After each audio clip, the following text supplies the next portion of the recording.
পশ্চিমবঙ্গ একমাত্র রাজ্য, আমি 21-এর আগের কথা আর বলছি না, আমি ওনাকেও বলিনি, কারণ এটা অনেক গল্প, অনেক বড় লম্বা। সিপিএম কিভাবে রিগিং করতো, যারা এখন বড় বড় কথা বলছেন যাদবপুরে গিয়ে, দমদমে গিয়ে, তারা কি করতেন, তারা কেশপুরে 1 লক্ষ ভোটে নন্দরানী দল জিততেন, সেগুলো কান্তি গাঙ্গুলি কি করতেন, মজিদ মাস্টার কি করতেন, ওগুলো গল্প করতে গেলে তো 3 ঘন্টা লাগবে। আমরা ওতে যাইনি। আমরা স্টার্টটা করেছি 21-এর বিধানসভা ভোটের পরে পোস্টপোল ভায়োলেন্স থেকে। আমরা বলেছি যে পোস্টপোল ভায়োলেন্সে 12,000 এফআইআর হয়েছে।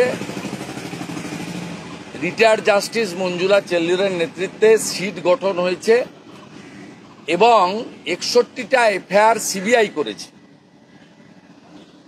এবং হাইকোর্টের 5 মেন জাজেস অ্যাক্টিং চিফ জাস্টিসের লিডারশিপে আমরা সেই কপিগুলো দিয়েছি, জাজমেন্ট।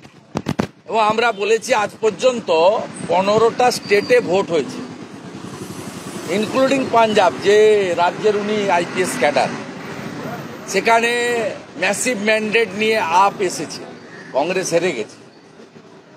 তা আমরা recently Chhattisgarh, Rajasthan BJP massive mandate পেয়েছে, মধ্যপ্রদেশে সিট বেড়েছে। আমরা বলেছি 15টা স্টেটের কোথাও আপনি ইলেকশনের ডেট, কাউন্টিং এর ডেট, পোস্ট পোলে অ্যালিগেশন পাননি, পাবেন না, কোনো নো ইনসিডেন্ট, একমাত্র বেঙ্গল। আমরা 23-এর পঞ্চায়েতের রেফারেন্স দিয়েছি যে কিভাবে হাইকোর্ট, উচ্চতর আদালতের ইন্টারফারেন্স, 820 কোম্পানি প্যারামিলিটারি এসছে, সেন্ট্রাল গভর্নমেন্ট উইদাউট কস্ট দিয়েছে, তাদেরকে বসিয়ে রাখা হয়েছে। 55 জন মারা গেছেন, মেনলি শিডিউল কাস্ট এবং মাইনরিটি পিপল। প্রার্থী খুন হয়েছেন, কাউন্টিং সেন্টারে কাউন্টিং এজেন্টরা ঢুকতে পারেননি। অ্যাপ্রক্স 1 কোটি রুরাল বেঙ্গলের ভোটার, তারা ভোট দিতে পারেননি। 15,000-এর কাছাকাছি সিট, 14,000 সামথিং সিট আনকন্টেস্টেড হয়েছে। তাই 21-এর পোস্টপল ভায়োলেন্স আর 23-এর পঞ্চায়েত নির্বাচন এবং হায়ার জুডিশিয়ারির জাজমেন্ট, এনএচআরসির রেকমেন্ডেশন ইত্যাদি সব মিলিয়ে ওয়েস্ট বেঙ্গলের লোক গণতন্ত্র চায়, শান্তি চায়। সব পলিটিক্যাল পার্টি আপনার লেভেল, মানে ফিল্ড প্লেয়িং গ্রাউন্ড চায়, যাতে সবাই মিছিল, মিটিং, প্রচার করতে পারে। এবং আমরা পরিষ্কার বলেছি এই রাজ্যে তৃণমূল কোনো শক্তি নেই। তারা চুরি, দুর্নীতি এবং সন্দেশখালির পরে মানুষ বর্জিত হয়েছে। মমতা ব্যানার্জির সভাগুলোর দিকে তাকালে, কারণ এখন তো পাট্টা দেওয়া যাচ্ছে না, কন্যাশ্রীর মেয়েদেরও আনা যাচ্ছে না, সবুজ সাথীর সাইকেলও দেওয়া যাচ্ছে না, তাই মমতা ব্যানার্জির মিটিংগুলো সব তোমার দেখা নাই রে, তোমার দেখা নেই, জনগণের দেখা নাই। সাংবাদিকরা যারা যাচ্ছেন দেখছেন 4,000 চেয়ার পাচ্ছে, সামনের 1,000 চেয়ার ভরছে, পিছনের 3,000 চেয়ার ফাঁকা। আর উনার যত ফাঁকা দেখছেন তত পারদ চড়ছে, ততই তিনি এনআইএ, ইডি, অমুক তমুক কত রকমের এপাং ওপাং ঝপাং বলতে আরম্ভ করেছেন। তাই আমরা বলেছি যে আপনি ফ্রি অ্যান্ড ফেয়ার ভোটের জন্য ব্যবস্থা করুন।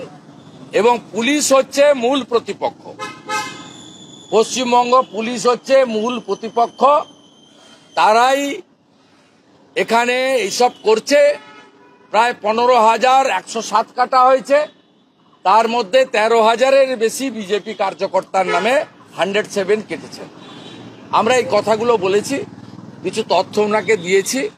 আমাদের মিটিং খুব ফ্রুটফুল হয়েছে বলে আমরা মনে করি। আমরা ফার্দার কমিউনিকেশনে থাকব। আমরা ফ্রি অ্যান্ড ফেয়ার ভোট চাইব, ডেমোক্রেটিক ম্যানারে ভোট চাইব। আর নির্বাচনী প্রচারে সকলের অংশগ্রহণ এবং ভোটের দিন 7টা ফেজেই যাতে ইনসিডেন্ট ফ্রি ভোট হয়। আর স্টেট পুলিশকে, কলকাতা পুলিশকে, মানে হায়ার অফিসারকে যাতে রেস্টেন্ড করেন। তাদের বেতনগুলো মমতা ব্যানার্জি বা তার ভাইপো কয়লা বালির টাকা থেকে, ডিআর লটারি বা সঞ্জীব গোয়েঙ্কার টাকা থেকে দিচ্ছেন না, দিচ্ছেন জনগণের টাকা থেকে। তারা অশোক স্তম্ভ লাগিয়ে রেখেছেন মাথায়, কাজটা উল্টো করছেন। আমরা এই সব বিষয়গুলো বলেছি, এই অ্যালিগেশন কিছু দিয়েছি, বাকিটা তো নট ফর প্রেস। বাঁকুড়ার জনসভা থেকে মুখ্যমন্ত্রী প্রধানমন্ত্রীর বক্তব্যকে ডিকোড করছে। সাংসদদের একটা টিম নির্বাচন কমিশনে গেলে না সাংসদ মানে কোন সাংসদ? তৃণমূলের সাংসদ বলতে হবে তো, সাংসদ মানেই তো তৃণমূলের সাংসদ নয়। তৃণমূলের তো আছে 18-20টা লোক আছে, আমাদের তো 350-এর বেশি লোক আছে। রাজ্যসভা ধরলে তো 450 লোক আমাদের। আমাদের রাজ্যসভাতে এখন মেজরিটি হয়ে গেছে। তাতে বেল পাকলে কাকে সব গেছে কি আপনাদের সাংবাদিকদের সামনে বক্তৃতা করার জন্য?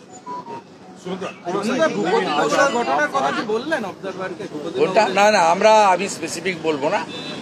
আমরা যেটা ডিমান্ড করছি, আমরা ওনার কাছে কি বলেছি তো বলবো না, আর বলার প্রশ্ন নাই। যে এর আগে ইটি অ্যাটাক হয়েছে, রাজ্য সরকার কিছু করেনি, কোর্ট ইন্টারফেয়ার করেছে। কোর্ট ইন্টারফেয়ার করেছে এবং ইডি কোর্টে গেছে বলে সিবিআই কে ট্রান্সফার হয়েছে। সময় গেছে, 2 মাস গেছে, কিন্তু কোর্ট ট্রান্সফার করেছে।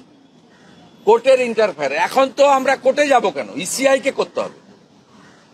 এনআইএ এর উপর যখন আক্রমণ হয়েছে তখন ইলেকশন কমিশন অফ ইন্ডিয়ার এমসিসি চলছে তাদের হাতে, তারা ব্যবস্থা নিক, এটা আপনাদের সামনে আমরা দাবি করছি, প্রেসের কাছেও বলেছি।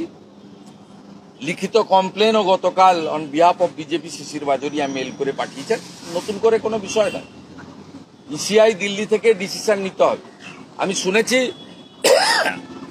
আমি যে কমপ্লেনটা করেছিলাম তার ভিত্তিতে একটা রিপোর্ট তারা চেয়েছেন।